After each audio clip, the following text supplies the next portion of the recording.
Welcome to today's Excel tip. Today I'm going to show you how to create a named range. So what we want to do is, with any selection of a cell or groups of cells, we can give it a name and use it in formulas and other stuff.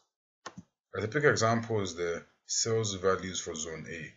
If I were to select all the sales values for zone A, I could go to the formulas tab and go to define name.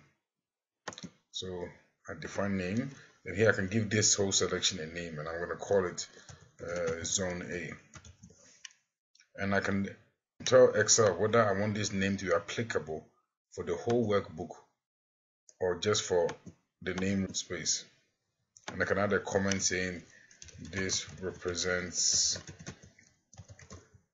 zone A sales from January to March.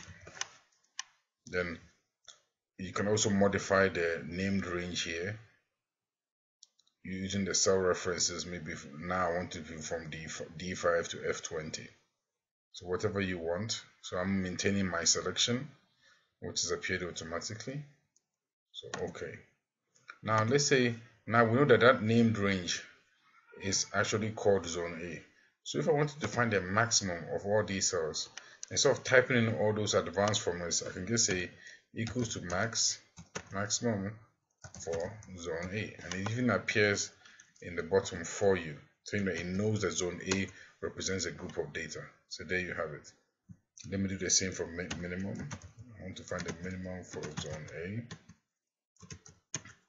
and then average. Let me do average equals to the average function of my zone A, and that quickly gets you started with using name ranges in formulas.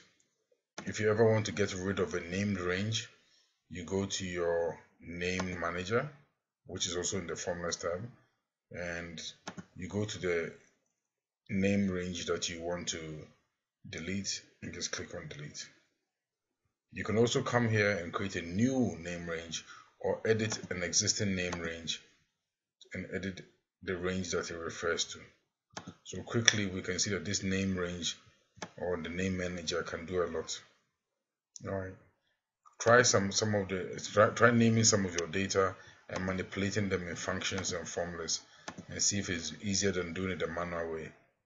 Try it and let us know how it goes.